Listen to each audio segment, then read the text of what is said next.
तनिक कान लाओ मेरे पास।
हाँ नल, मेरे भी पूछ उनके हाथ में। अब क्या होगा?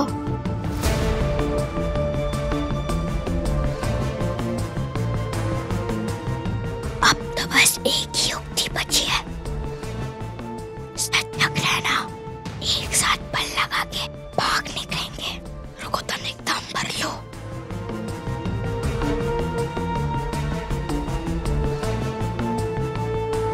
सावधान हो।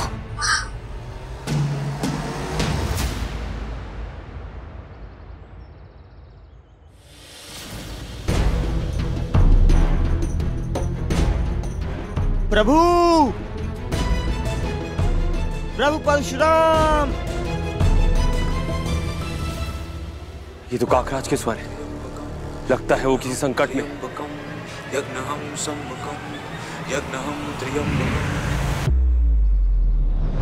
अग्नहं सर्वशक्ति ब्रह्मकं सर्वशक्ति तू है शिवम परशुराम।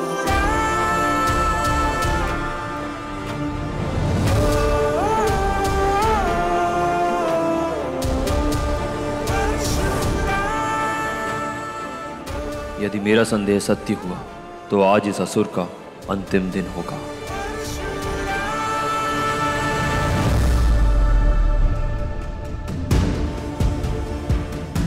भाग लो मायावी, यही उचित अवसर है।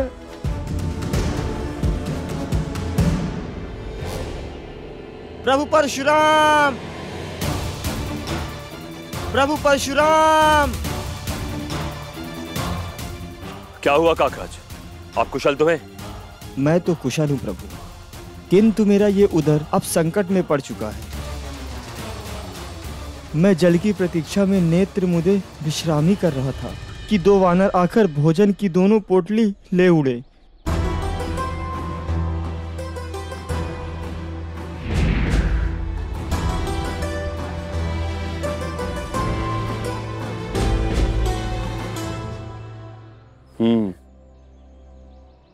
अवश्य वो भूखे होंगे काकराज, इसलिए ऐसा कृत्य किया। प्रभु, वो मुझे भूखे कम और उद्दंड ज्यादा प्रतीत हो रहे थे। प्रभु, मैं विश्रामी कर रहा था कि वो दोनों आए और प्रभु अंगूठा दिखाते हुए बोल रहे थे, पकड़ सकते हो तो पकड़ लो। कोई बात नहीं काकराज, लीजिए जल पी लीजिए। मार्ग में हम किसी वृक्ष से फल तोड़ लेंगे।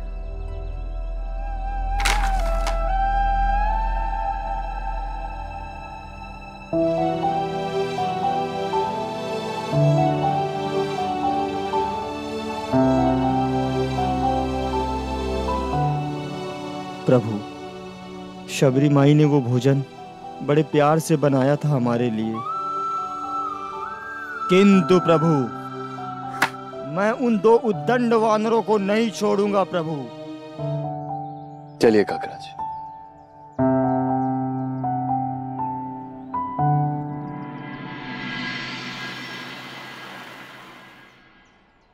वो काग जैसा प्राणी भी बड़ा विचित्र था। एक बार तो मैं भयभीत भी हो गया था। मुझे लगा अब इस प्राणी से बचना संभव नहीं है, किंतु उसका दुर्भाग्य था जो हम पकड़ में नहीं आए। मित्र नील, अब आप विलंब ना करें। स्वादिष्ट भोजन की महक इन पोटलियों से निकलकर मेरे नथुनों में समा रही है। शीघ्र देखो क्या क्या पकवान है इसमें। हाँ हाँ, अभी देखता हूँ ना। तनिक धैर्य धरो। अच्छा, एक काम करते, एक पोटली तुम खोलो और दूसरी मैं खोलता हूँ। हाँ।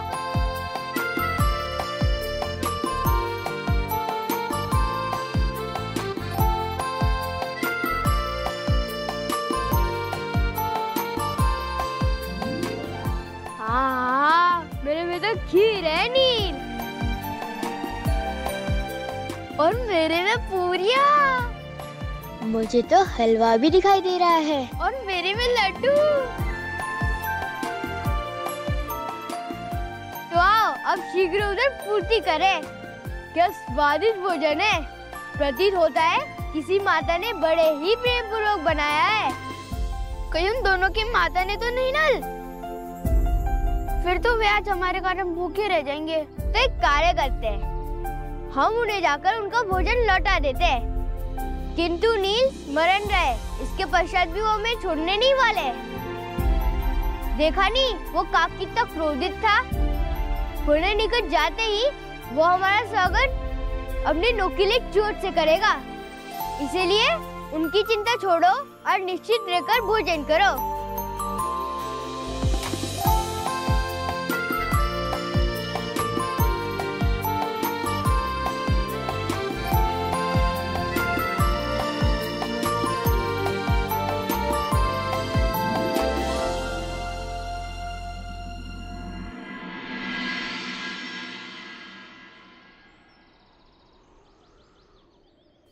काकराज, ये लीजिए, फल ग्रहण कर लीजिए।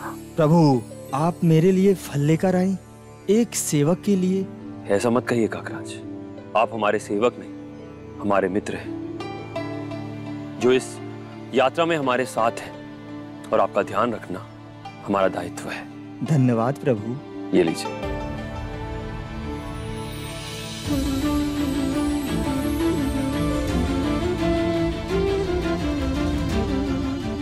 किंतु प्रभु, ये आपकी उंगली में रक्त क्यों बह रहा है?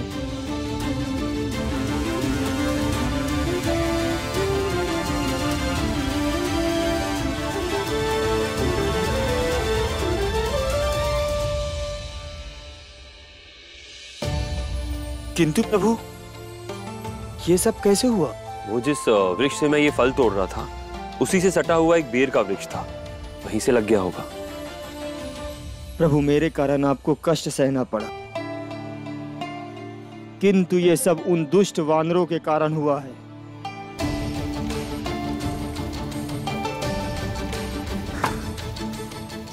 कहाँ छुपे हो दुष्ट भोजन चोर वानर? मेरे समक्ष आओ।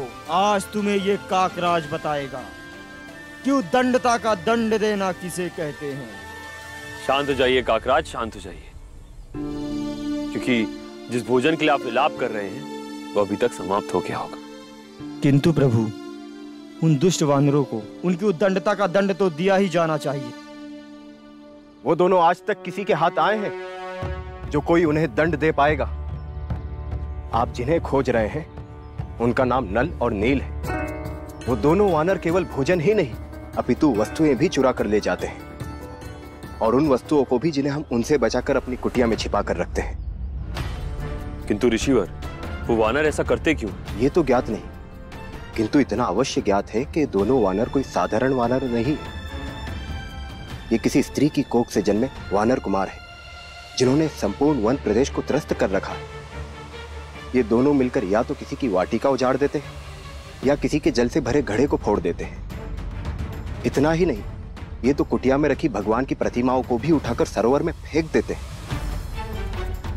इसीलिए हम समस्त ऋषिगण इन वानरों से त्रस्त होकर अब तो यह स्थान ही छोड़ने का विचार कर रहे हैं। देखा प्रभु, ऋषिवर भी सत्य बोल रहे हैं। उन दोनों उद्दंड वानरों को दंड अवश्य मिलना चाहिए।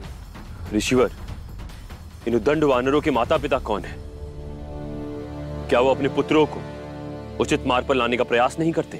इनके पिता कौन है ये तो कोई नहीं जानता, किंतु समस्त गांववासी केवल इनकी माता को जानते हैं, जो गांव में अति निर्धनता की स्थिति में अपना जीवन यापन कर रही है। फिर तो हमें उन बालकों की माता से अवश्य भेंट करनी चाहिए काकराज। आपका बहुत बहुत धन्यवाद ऋषिवर। आप निश्चिंत रहिए ऋषिवर, हमारे प्रभु परशुराम जी आप सभी को इस संकट से अवश्य निकालेंगे। प्रणाम।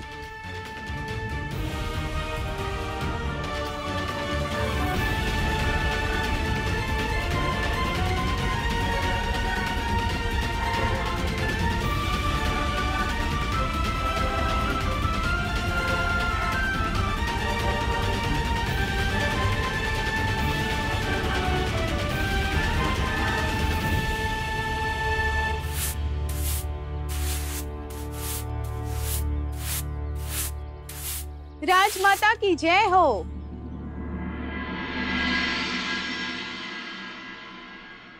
आप? किंतु मैंने तो आपसे कहा था कि मैं आपका ऋण चुका दूंगी। पुराने ऋण तो चुका देंगी आप, क्योंकि आप तो नगर की राजमाता है ना। आपकी कुटिया के भीतर तो अपार धन होगा, है ना? किंतु मेरी उस नई हानि का क्या, जो प्रत्येक दिन आपके पुत्र नल कर रहे हैं? क्या तुम्हारे पास उस हानि को चुकाने के लिए धन है, या सदैव की भांति मेरे समक्ष गिड़गिड़ाती ही रहोगी? नल ने पुनः कोई उदंडता की है? क्षमा करें। पूछ तो तुम ऐसे रही हो जैसे तुम्हें अपने प्रिय पुत्र के बारे में कुछ ज्ञात ही नहीं। अरे अगर वो उद्दंड मक्खन मिश्री खाने के लिए इतने ही ललाहित हो रहे हैं तो तुम क्यों नहीं देती? हाँ, क्यों वो हमारे घरों में आकर मक्खन की हंडियां भी तोड़ देते हैं? कृपया आप शांत रहिए, मैं स्वयं उसे दंड दूंगी। मेरे शांत होने से क्या होगा? हाँ, क्या तुम्हें ज्ञात नहीं कि तुम्हारे पुत्र के कारण पूरा गांव अशांत हो चुका है? कदाचित तुम माँ पुत्र को गांव के बाहर का मार्ग दिखाना ही पड़ेगा। और यदि गांव वालों ने सदा की भांति तुम माँ पुत्र पर दया दिखाकर तुम्हें छोड़ भी दिया ना, तो मैं तुम्हें नहीं छोड़ने वाली। धक्के मारकर घसीटकर बाहर निकालूंगी मैं। किंतु हम असहाय कहाँ जाएंगे? ये तो तुम्हें उसी समय सोचना चाहिए था जब तुमने उस उद्दंड वानर को जन्म दिया था। नहीं, कृपया ऐसा मत कहिए, मत कहिए ऐसा।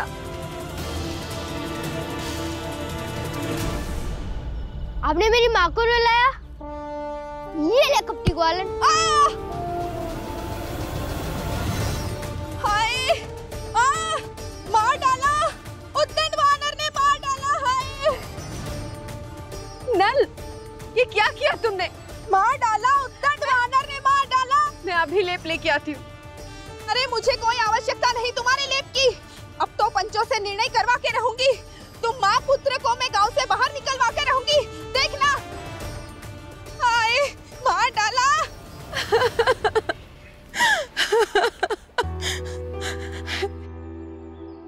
हे ईश्वर, क्या केवल मेरा जन्म दुखों को सहने के लिए ही हुआ था? क्या दोष है मेरा, जो समस्त संसार मुझे इस प्रकार से उलाहना दे रहा है?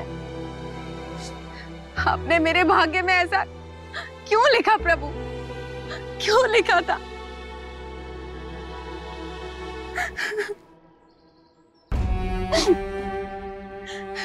माँ मत रो, माँ शांत हो जाओ। मैं तुम्हें इस तरह रोते हुए नहीं देख सकता। किंतु पुत्र, मेरे रोने का कारण तो तू ही है।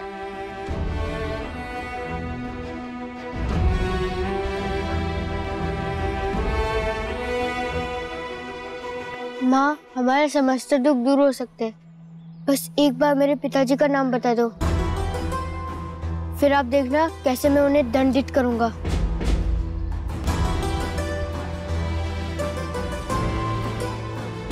क्या कहा तूने? तू अपने पिता को दंडित करेगा? एक बार पुनः बोल के दिखा, तू अपने पिता को दंडित करेगा? जिनसे मैंने विवाह किया है, तू मेरे पति को दंडित करेगा, मेरे पति को। जा, निकल जा मेरे घर से, अन्यथा तू मेरा मरा हुआ मुंह देखेगा।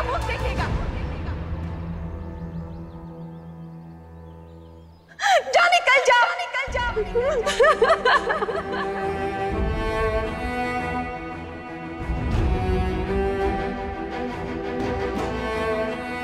हे ईश्वर, और कितनी परीक्षा लेंगे आप इस दुखियारी माँ की?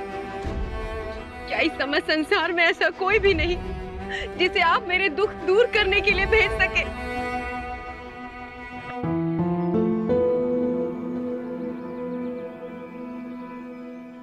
गांव तो आ गया काकराज, अब यही किसी से पूछ लेते हैं कि नल की माता की कुटिया कहाँ है। हाँ प्रभु, चलिए यहाँ किसी से पूछ लेते हैं।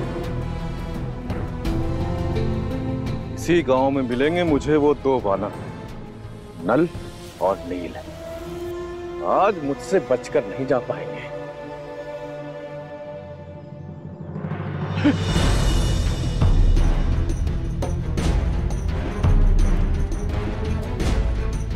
परशुराम यहां भी? भाग ले मायावी, यदि आज पकड़े गए तो प्राण जाने निश्चित है।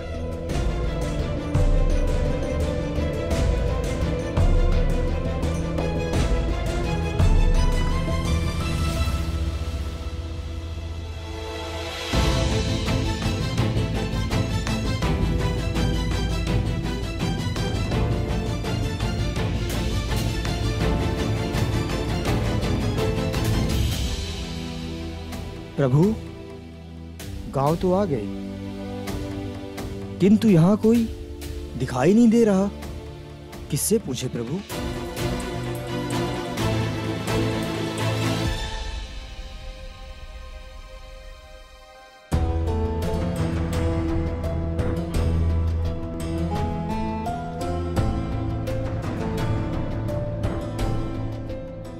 प्रभु, वो रहा एक बालक, उससे पूछता हूँ। ओ बालक, रुको तनिक। ये तो मेरी ओर ही आ रहे हैं, मुझे इनसे सतर्क रहना होगा। नील की माता कहाँ रहती है जानते हो? उनकी कुटिया बता सकते हो कहाँ है? अवश्य ही किसने इन्हें बता दिया होगा कि इनका भोजन चुराकर मैंने और नील ने खाया है। कदाचित ये मेरी माता के पास इसी बात का उलाहना देने जा रहे होंगे, किंतु माता तो वैसे भी बहुत दुखी है और मुझसे रुष्ट भी, इसलिए मुझे इन्हें भटकाना होगा।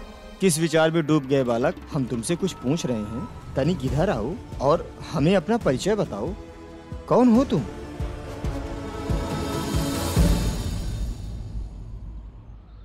अरे अरे, ये क्या कर रहे हैं आप? मुझे वैद्य जी ने मना किया है किसी को अपना मुंह दिखाने से, अन्यथा मेरा रोग उसे भी हो जाएगा। अगर आप हट करेंगे तो मैं आपको मुंह दिखा देता हूँ। लीजिए, देखिए। अरे नहीं नहीं, मैं तुम्हारा मुख देखे बिना भी तुमसे बात कर सकता हूँ। इतना क्रोधित क्यों हो रहे हो?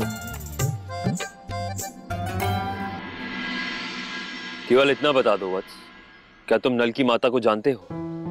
यदि हाँ, तो उनकी कुटिया कहाँ है? उन भली स्त्री को कौन नहीं जानता श्रीमान। प्रत्येक दिन उनके दर्शन के लिए बहुत सारे गांव वाले जाते हैं, यहाँ तक कि बड़े बड़े ऋषि मुनियों को भी उनके द्वार तक जाना पड़ता है। अगर आपको जाना है तो जाइए, किंतु उनकी कुटिया तक जाने वाले मार्ग को याद रखना तनिक कठिन है।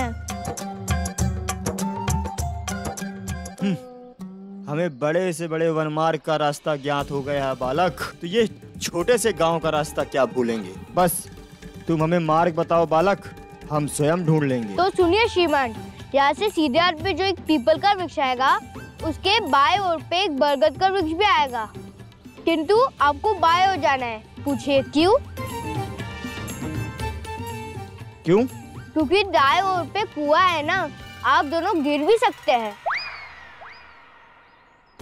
हाँ ठीक है, हाँ बरगद के बाईं ओर जाना है। उसके उपरांत एक पोखर आएगा, पोखर से दाएं हाथ पे सीधे पुनः एक दूसरा पोखर भी आएगा, किंतु आपको उनके बीच में खड़ा नहीं रहना है। पूछिए क्यों? क्यों? क्योंकि वह एक इमली का वृक्ष है, सुना है वह प्रेत आत्माओं का वास है, इसीलिए आप ईश्वर का नाम जपते हुए बिना पीछे मुड़े आगे बढ़ते रहिएगा। उसके पश्चात आपको दिख जाएगा। चलो अच्छा है। उसके उपरांत वो कुटिया भी दिख गई ना। कुटिया नहीं, दूसरा बरगद का वृक्ष। कुटिया अभी आई कहाँ है? कुटिया तो 2 बरगद वृक्ष और 1 पोखर पार करने के बाद आएगा। अब आप ध्यान से सुनिए। रहने दो बालक, हम नल की माता की कुटिया स्वयं ढूंढ लेंगे। चलो काकराज। हाँ हाँ प्रभु, यहाँ से चलते हैं। कुछ देर और ठहरा रहा मैं इस बालक के पास ना, तो ये बची कुची मेरी बुद्धि भी हल लेगा। चलिए प्रभु।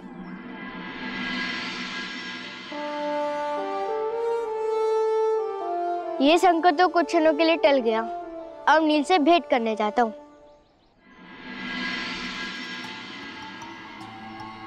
जहां जाता हूं ये परशुराम तो मुझसे पहले ही वहां पहुंच जाते हैं।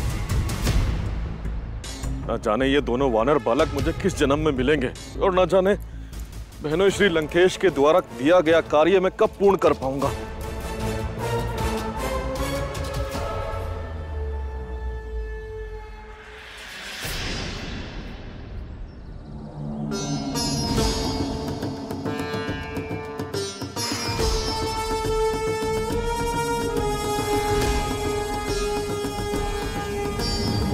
अरे ये तो वही वानर बालक प्रतीत हो रहा है, किंतु ये तो एक है, दूसरा कहाँ है? ये नल अभी तक आया क्यों नहीं? कहीं उत्पात मचाते हुए पकड़ा तो नहीं गया?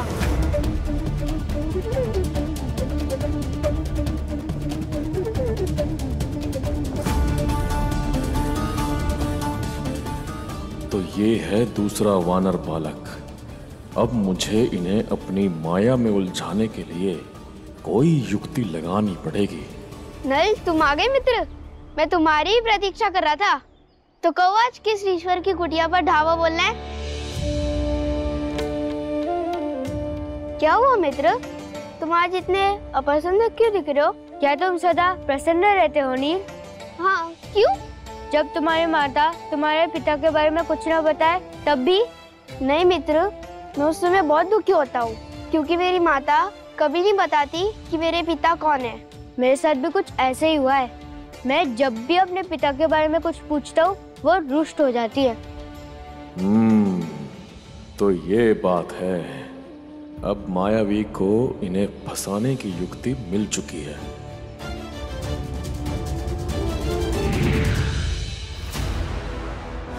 प्रतीत होता है हमारे पिता के बारे में अवश्य ही रहस्य है जो हमारी माता को ज्ञात है, हमें नहीं। और वो रहस्य मुझे ज्ञात है।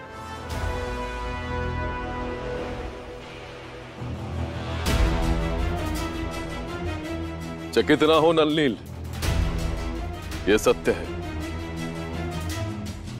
तुम दोनों के पिताओं के विषय में मुझे सब कुछ ज्ञात है। क्या आप जानते इस समय हमारे पिता कहाँ है? हाँ। क्या आप हमें वहाँ ले चलेंगे जहाँ हमारे पिता है? अवश्य, मेरे साथ चलो। आओ।